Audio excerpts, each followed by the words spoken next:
Kong एक alpha होने के साथ साथ इस प्लैनेट का one of the most powerful Titan है। इस जायगेंटिक एप ने गॉडजिला तक को अपने गुस्से का स्वाद चखाया था। हाँ, उस फाइट में कॉन्ग हार गया था, लेकिन उस बैटल को अपने नाम करने में वो बस एक मूव दूर था। और हारने के बाद भी वो झुकता नहीं है, क्योंकि तभी भी कॉन्ग कॉन्ग ही रहता है। ज्यादातर मॉन्स्टर्स गॉडजिला के सामने झुकते हैं क्योंकि वो गॉडजिला से लड़ना नहीं चाहते हैं, लेकिन कॉन्ग ऐसा नहीं है। अगर कॉन्ग को कोई चीज सही लगता है और उस पर वो यकीन भी करता है तो फिर कॉन्ग उसके लिए मरते दम तक लड़ सकता है। कॉन्ग जितना पावरफुल है वो उतना ही ज्यादा इंटेलिजेंट है और उतना ही ज्यादा उसमें करज है। लेकिन हम सभी की तरह वो भी पूरी तरीके से परफेक्ट नहीं है। सब लोग किसी न किसी से डरते हैं और ये गॉड लाइक टाइटन्स भी उससे बचा नहीं है। कुछ टाइम पहले मैंने गॉडजिला के डर के बारे में एक वीडियो बनाया था और वो ना ही गिडोरा था, ना ही कोई जायंट स्पाइडर, ना ही कोई एलियन था। जिस चीज से गॉडजिला सबसे ज्यादा डरता है वो है नेचर के इस बैलेंस का इम्बैलेंस होना। वो बैलेंस जिसे गॉडजिला ने इतने सालों से प्रोटेक्ट कर रखा है, और अगर ये बैलेंस नहीं रहता तो दुनिया में और कुछ नहीं बचेगा। तो ये तो था गॉडजिला का सबसे बड़ा डर।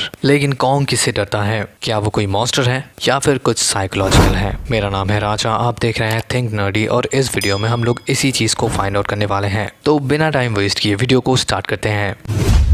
मॉन्स्टरवर्स के कॉन्ग का पहला अपीयरेंस होता है 2017 के स्कल आइलैंड में, जहाँ पे हम लोग इस जायगेंटिक एप को स्कल क्रॉलर्स के एंटायर स्पीसीज को खत्म करते हुए देख सकते हैं। एक जायगेंटिक स्क्विड को अपने पैरों से कुचलते हुए देख सकते हैं, और उस हेलीकॉप्टर स्क्वाड को वो ऐसे खत्म करता है जैसे कि वो कोई फ्लाइंग इंसेक्ट्स हैं। लेकिन इसी फिल्म में हम लोग उसके इमोशनल साइड को भी देख सकते हैं। उसका कमजोर हिस्सा वो चमकते हुए आसमान को देखता है, और फिर एक शॉट में दिखाया जाता है कि वो अपने टेरिटरी को प्रोटेक्ट कर रहा है। कॉन्ग के दिमाग में ये दोनों ही चीजें हैं। वो अकेले बैठकर सोचता रहता है, और उसका यही इमोशनल इंटेलिजेंस कुछ ना कहकर भी हम लोगों को ये समझा देता है कि कौन है कॉन्ग। दुनिया उसके सोच से बहुत बड़ी है, लेकिन फिर भी वो इस छोटे से आइलैंड को अपना घर मानता है, और यहाँ पे वो बिल्कुल अकेला रहता है। इस फिल्म में और एक बेहतरीन शॉट था जब कॉन्ग पानी पीने के लिए नीचे देखता है, तब उसे अपना रिफ्लेक्शन नजर आता है, और शायद यही वो टाइम होता है जब कॉन्ग अपने जैसे किसी को इतने करीब से देखता है। कॉन्ग उतना भी बेवकूफ नहीं है, उसे पता है कि ये उसका ही रिफ्लेक्शन है, लेकिन यही चीज उसे उदास करता है। कॉन्ग इंटेलिजेंट तो है, लेकिन वो इमोशनल भी है, और ये चीज ये प्रूव करता है कि कॉन्ग फील भी कर सकता है और वो डरता भी है। लेकिन वो किससे डरता है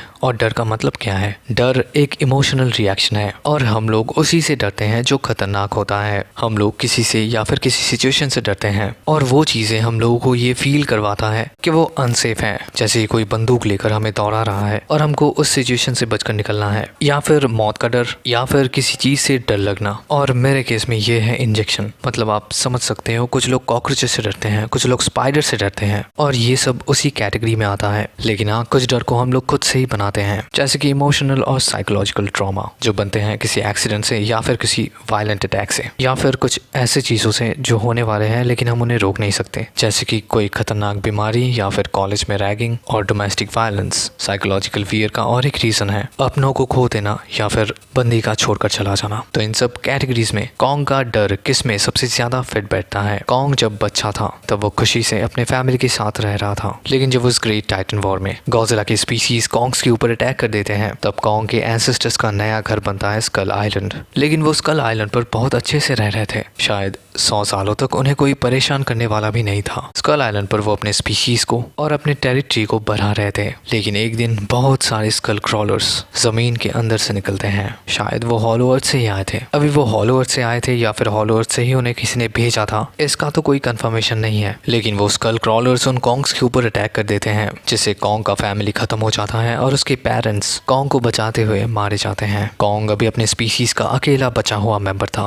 लेकिन उसका यही अकेलापन उसे ताकतवर बना रहा था। उसे ये पता होता है कि वो अपने माँ बाप को कभी भी देख नहीं पाएगा, और इसके लिए शायद वो खुद को भी थोड़ा बहुत रिस्पॉन्सिबल मानता है। लेकिन उसका यही दुख उसे अंदर से मजबूत बनाता है। वो स्कल आइलैंड पर सरवाइव करता है, अपने से भी तगड़े ओपोनेंट्स के साथ फाइट करता है। लेकिन जब उसे गॉडजिला वर्सेस कॉन्ग में स्कल आइलैंड से निकाला जाता है, तब उसके दिमाग में अपने घर को खोने का डर रहता है। लेकिन जब वो जिया के साथ होता है, तब उसके इमोशंस नॉर्मल हो जाते हैं, क्योंकि उसे घर नहीं चाहिए। घर तो वो होता है ना जहाँ पे अपने लोग रहते हैं। उसे चाहिए कोई अपना, या फिर उसे अपने जैसों के साथ रहना है। जिया जो ईवी नेटिव से बिलोंग करती है, वो कॉन्ग के इमोशंस को समझता है, और शायद इसी रीजन से जब वो हॉलो अर्थ के गेट के करीब आकर कॉन्ग से कहती हैं कि अंदर शायद तुम्हारे फैमिली मेंबर्स हो सकते हैं। तब कॉन्ग बिना कुछ सोचे उस अननोन वर्ल्ड के अंदर चला जाता है, क्योंकि अभी कॉन्ग को लगता है कि उसने अपना पूरा लाइफ अकेलेपन के डर से गुजारा है और शायद हॉलो अर्थ उसे वो उम्मीद दे सकता है जिस उम्मीद को वो जिंदगी भर तलाश कर रहा था। तो हाँ, कॉन्ग ना ही कोई जाइगेंटिक लिजर्ड से डरता है और ना ही कोई साइको विलन से, वो बस अकेले रहने से डरता है। स्कल क्रॉलर्स के उस अटैक से कॉन्ग को एक सदमा लगा था, क्योंकि उस अटैक में कॉन्ग का पूरा फैमिली एक ही झटके में खत्म हो चुका था